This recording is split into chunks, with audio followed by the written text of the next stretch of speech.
Welcome back to Objective 4 in Chapter 5 of Unit 8 in our 4A series. In this objective, we'll discuss special transformer types and their applications. So to start off with them, we mentioned back in a previous objective about a core type of a transformer that was referred to as a ring or a toroid.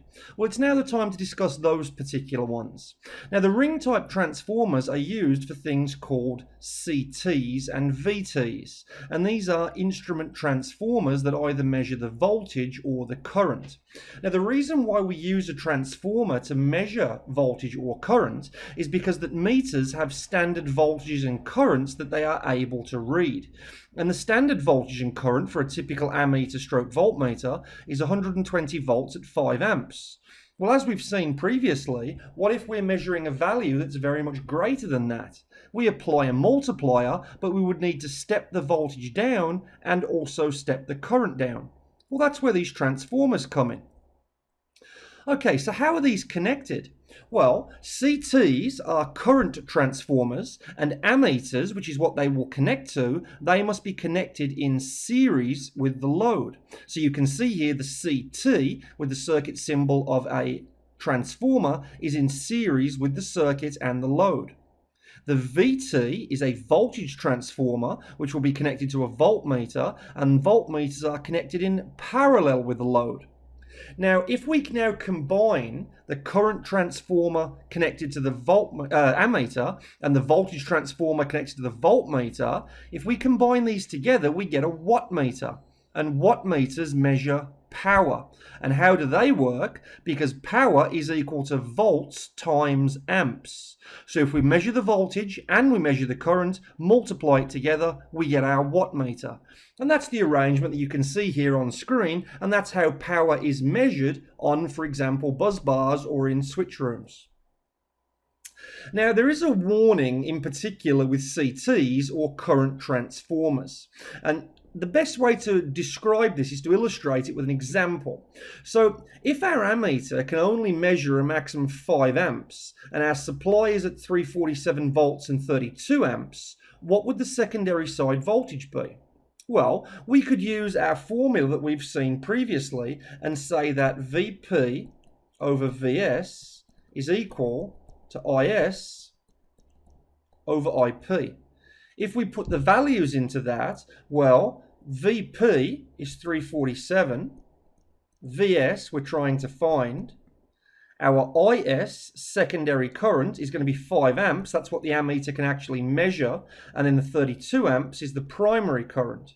If we now rearrange that to find Vs, Vs would be equal to 347 times our 32, and then divide all of that by 5. Now, if we push that through the calculator, 347 times 32 equals, divide by 5 equals. We get a voltage here of 2220.8 volts.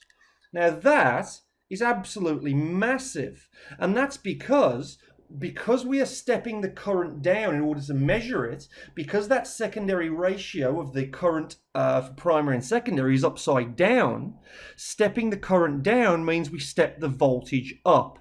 Now, if that ammeter would be left open circuited, in this particular example, you'd have more than 2000 volts being at those terminals.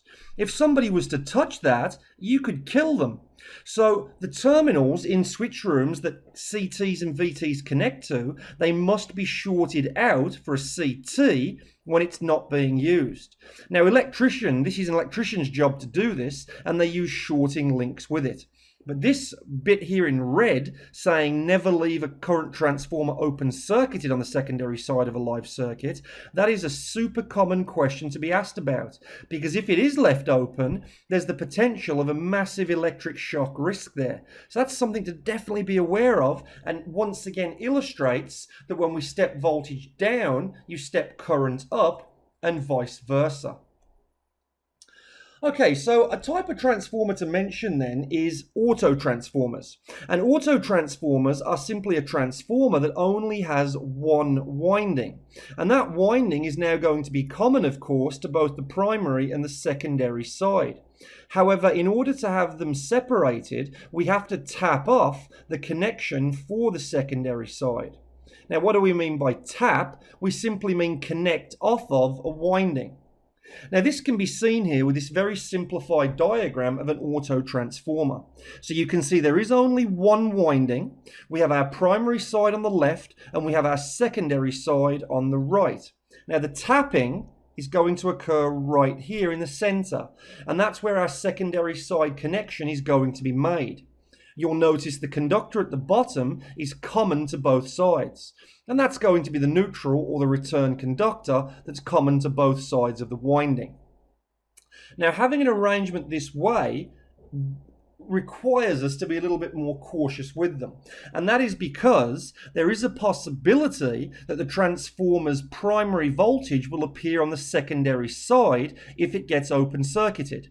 That is, if the tapping was to break. Now, that would cause massive increase in voltage, if it's a voltage transformer that is, to occur downstream, and then any equipment connected downstream could therefore be damaged. It can also, of course, represent a shock risk also.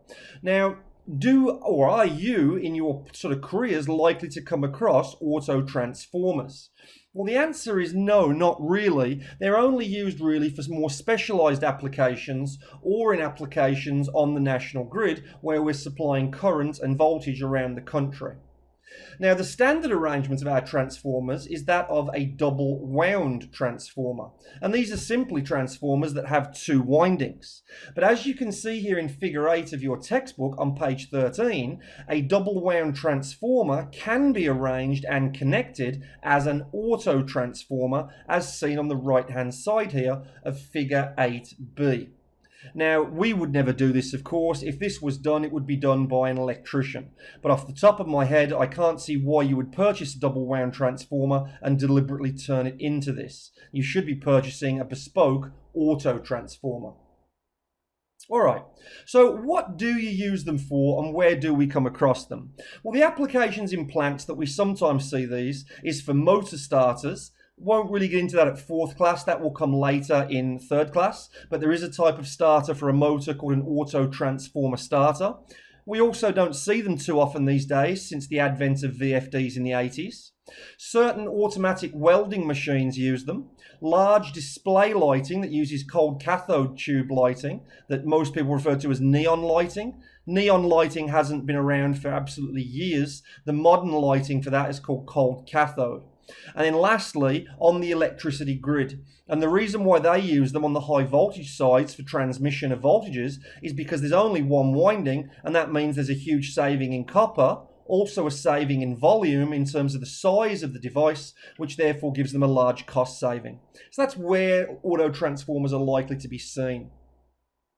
Okay, the last thing to mention then for our special type of transformers is that of a K-factor type transformer. And these are transformers that filter out harmonics. Now, what's a harmonic? Well, that's a complicated question. Let me give you the most simple answer I can of what a harmonic is. Certain loads, when they're connected to electricity supplies, and we're talking here 3-phase, is that we'll end up producing harmonic currents. And harmonic currents are sympathetic frequencies to the fundamental. Now, what does all that mean? Well, look at the image bottom right of my slide. Look at the red waveform. That's referred to as the fundamental. That's the basic sine wave. Now take a look at all of those little waves, which is the white, purple and blue one. These are the harmonics, and they almost look like interference within the signal. If all of those are now added together, the overall resultant wave would be the yellow one. Now, what is the yellow wave? That's what your wave actually looks like because the harmonics are distorting the sine wave. Now, what does that mean? Well, that means in a 3-phase system that we have a lot of out of balance current coming back up the neutral conductor. And that can cause things to overheat, and it can also cause the oversizing, deliberately that is, of the neutral conductor in order to handle this. Now, what kind of loads create these harmonics? The worst things for them are computers, but even things like VFDs or telecommunications equipment like servers and stuff like that can cause harmonics. Now, in electrical engineering, we typically only analyse down to the third, fifth, and seventh harmonic. However, they keep counting up and up and up. And if you ever get into this subject, it's fascinating, but it's also a bit nightmarish, as you have to analyse it with a form of calculus known as Fourier analysis, which we're certainly not going to talk about.